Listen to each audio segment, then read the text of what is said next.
માંગો વીસ આપે 30 જય દ્વારકાધીશ। કેમ છો બધા મજામાં ને?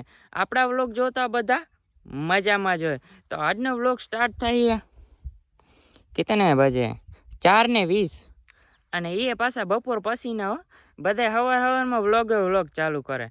તમારો ભાઈ બપોર પછી એ 4:20 વિચાર કરો તમે। વ્લોગ બનાવવા ક્યાં આવ્યો ખબર હે? વાડીમાં જો, કેમ કે ઘરે ભાઈ ને ઓલા પાડોશી બધા હે ને સાર લેવા આવ્યા હે। એટલે સાર એટલે ઓલું ખડ લેવા આવ્યા હે। એટલે મને અહીંયા વ્લોગ બનાવતા શરમ આવે, એટલે હું અહીંયા વાડી વચ્ચે આવતો રહ્યો અને અહીંયા આવીને વ્લોગ કરી દીધો સ્ટાર્ટ। અને હવે હે ને મારે નાવાનું છે, અને એ પાછું કેવું ખબર હે? ટિકટોક સ્ટાઇલમાં। હવે તમે કહેતા હશો ટિકટોક સ્ટાઇલમાં કેવી રીતના? તો ટિકટોક એટલે ભૂલી ગયું, ટિકટોક થઈ ગયું। તો ટિકટોક સ્ટાઇલમાં કેવી રીતના નાવું તમને ખબર હે? જો હું તમને બતાવી જ દઉં। પહેલાં હે ને હાથ હે ને આમ કરવાનો, આમથી આમ કરવાનો, પછી હાથ આમ પાછળ લઈ લેવાનો। જોયું? નહીં નાખ્યો ને?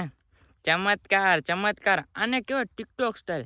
જ્યારે ટિકટોકનો જમાનો હતો ને ત્યારે બધા શું કરતા ખબર હે?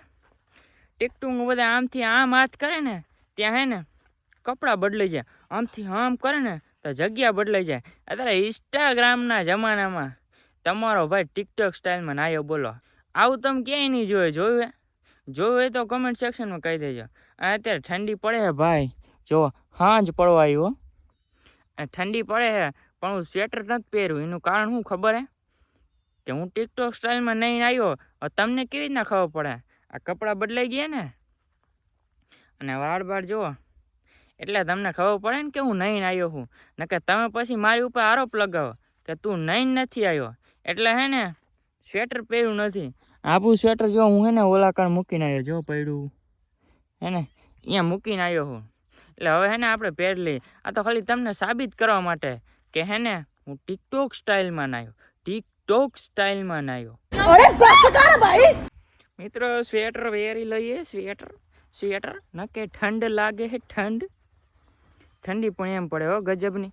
પણ ઠંડી પડે તો ફાયદો જ છે। જો આ જીરું અમારું, જેમ ઠંડી વધારે પડે ને એમ જીરું સારું થાય। આપણે તો સારું ને, પૈસા હી પૈસા હોગા, પૈસા હી પૈસા। પાડોશીએ તમાકુ હોય, જો ઝૂમ કરીને બતાવજો બોલો। આ ગજબના લોકો હે, તમાકુનું વાવેતર કર્યું બોલો।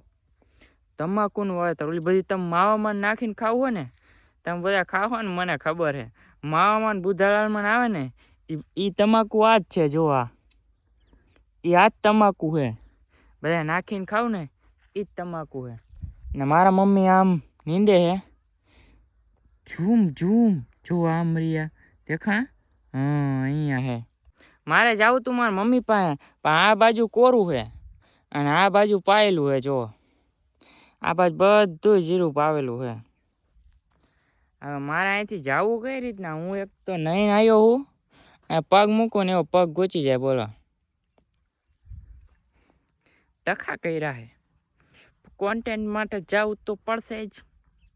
એટલે હે ને ઇધર સે અહીંથી વહી જાય, શેઠે ભાગી।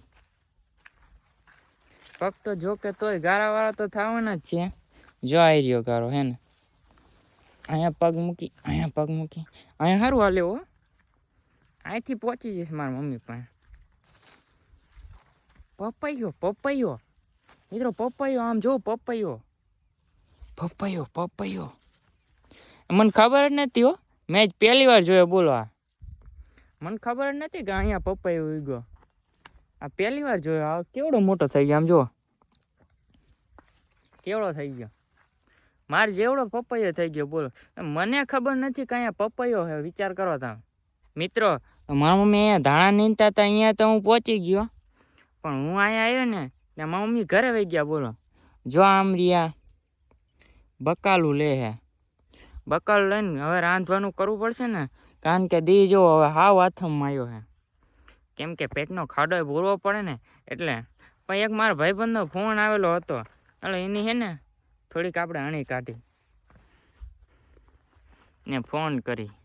તમે જે વ્યક્તિને કોલ કરો છો તે બીજા કોઈ કોલ પર વ્યસ્ત છે. તમે રાહ જોઈ શકો છો અથવા ભાઈ આ તો વ્યસ્ત થયા નક્કી હે ને અને બાયડીનો ફોન ચાલુ હોય છે.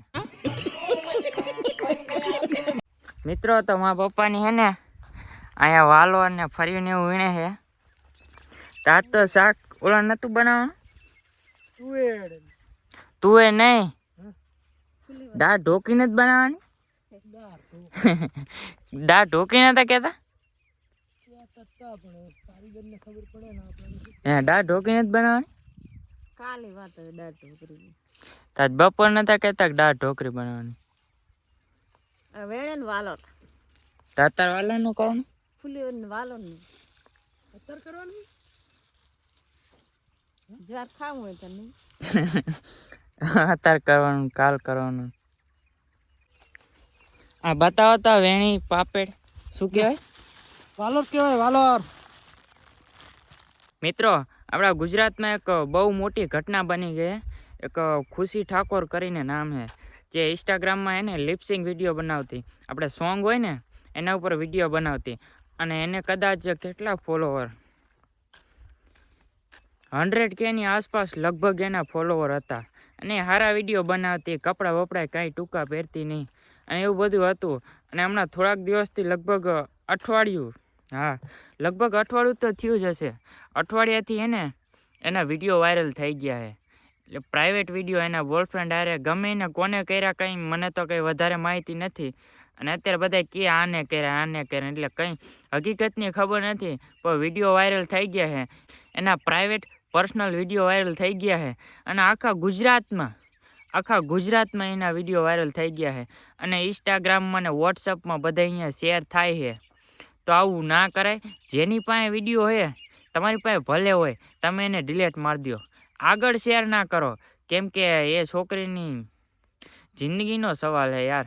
એટલે વિડીયો છે ને આગળ કોઈ શેર ના કરતા, અને પ્લીઝ વિડીયો જેની પાસે હોય ને એ બધા ડિલીટ કરી નાખજો. અને એની સાથે આજનો વ્લોગ અહીંયા જ પૂરો કરીએ. ખબર નહીં આજનો વ્લોગ કેવડો બન્યો, મને તેવો લાગે નાનકડો બન્યો છે, કેમ કે આપણે ઠેઠ 4:20 કે 12 એમ કંઈક ચાલુ કર્યો તો, એટલે નાનો જ બન્યો હોય ને. અત્યારે સાંજ પડી ગઈ છે અને 73 બોલે જો સાંભળો, લે બંધ થઈ ગયા. હું એટલે આવા આવીશો, મેં કીધું વ્લોગમાં બધાને સંભળાવું. બોલ્યા ને 73 બોલે છે. અને આપણે હવે કરવાનું છે રનિંગ અને થોડી કસરત કરવાની છે, તો એ કરી લઈએ. તો આજનો વ્લોગ અહીંયા જ પૂરો કરીએ. મળીએ બીજા નવા વ્લોગ સાથે. ત્યાં સુધી બધાને bye bye. Big thank you for being here.